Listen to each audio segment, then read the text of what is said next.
Hello, humans. Welcome back to the F the Lions podcast, the show where we talk about creativity, focus, and how to stay wildly functional in a distracted world. I'm your host, Andrew Foltz, and in this episode, I'm going to be talking about why I started a daily comic challenge and how it took me from being a jack of all trades to a master of one, among other perks. Hope you guys enjoy this one, and I'll see you on the other side.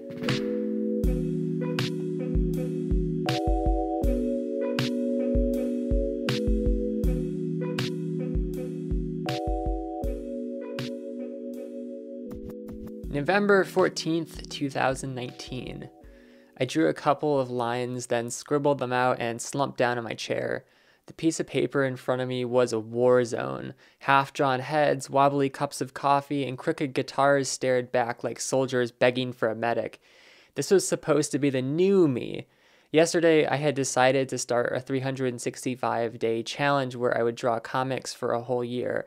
But here I was on day one, and I couldn't come up with a single idea. Everything looked like garbage. I scanned the room for inspiration, and suddenly it occurred to me, oh, there's an anaconda on my desk. I had wrapped this giant stuffed snake around my computer a couple of weeks ago, and I'd completely forgotten it was there. This time, when I picked up my pencil, everything just flowed. The thick lines and stark contrast of black on white felt like a goofy yet refined lovechild of the New Yorker and Captain Underpants. It was perfect. Oh boy, I thought this was going to be easy. I love the comics so much that I changed all of my cover photos and posted my challenge to Facebook. From now until November 14th, 2020, I'm going to be posting a new comic every day. It didn't get a single like, which, to be honest, I was kind of salty about because this was huge. I was about to go on a journey that would change my life. When I sat down to draw the next morning, though, I realized why no one cared about my challenge. I was back to square one, struggling with creative block, and I wasn't even sure I could come up with another comic today, let alone maintain the streak for a whole year.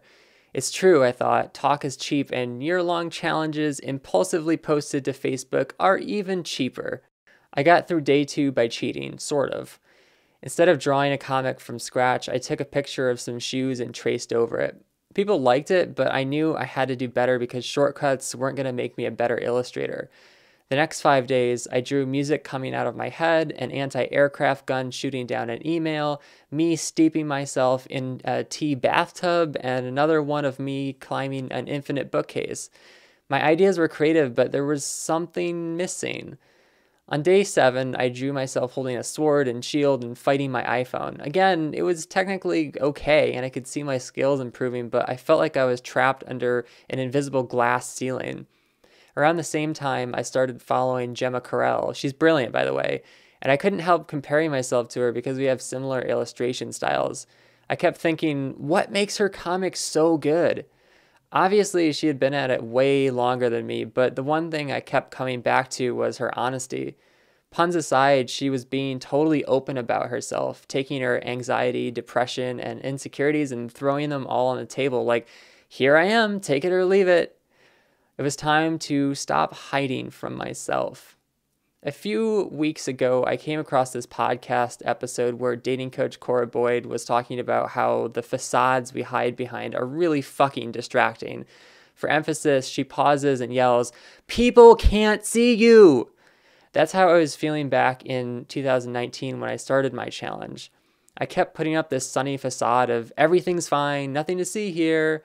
And it was stopping me from making real connections. There were people out there looking for me and they couldn't find me because A, I had hardly posted any of my work over the past 5 years, and B, when I did, it wasn't honest. My portfolio and social media feeds were full of fake happy illustrations and clickbaity blog posts. Everyone thought I was just boring and quiet. No one had a clue that I was actually a total freaking weirdo. I started my challenge to get better at drawing, but after the first week, I realized my real goal was to broadcast myself into the universe. On day 7, I made a comic about anxiety and thinking everyone hated me. I was terrified to hit publish. Sirens were blaring inside me like, what are you doing? You can't say that. People will think there's something wrong with you and you'll get locked up in a psych ward. I was getting anxiety about anxiety, which is pretty hilarious considering what happened next, which was nothing. For the next 150 days, I drew comics about depression and existential dread and LSD and arthritis, and none of the bad things I thought would happen happened. No one cared, and when they did care, it was to tell me how much they identified with my comics, how they were going through the same thing, or they had the same controversial opinion. Basically, I found out who my real friends were and completely forgot about my enemies, imaginary or otherwise.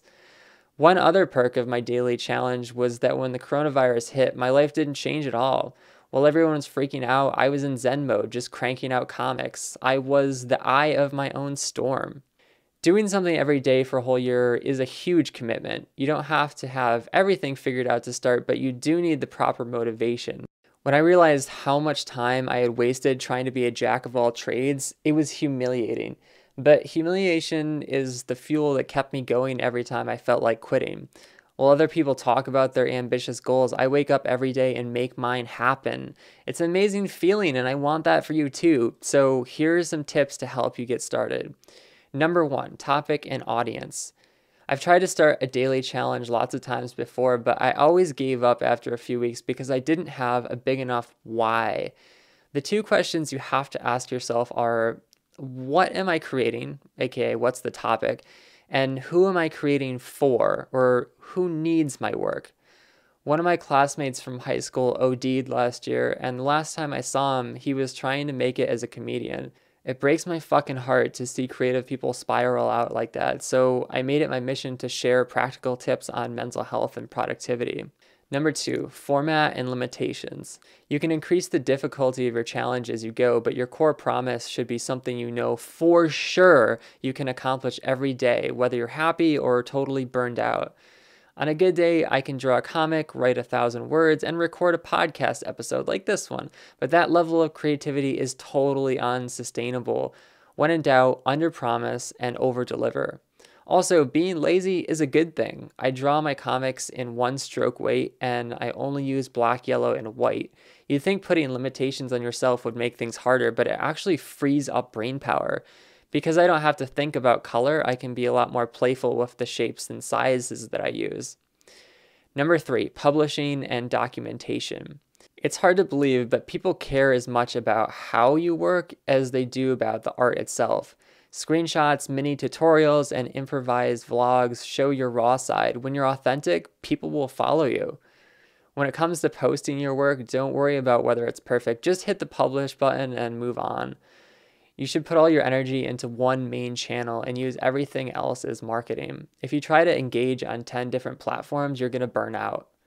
Finally, make sure you back up your files in Dropbox and track your progress, notes, ideas, etc. in a productivity app like Notion.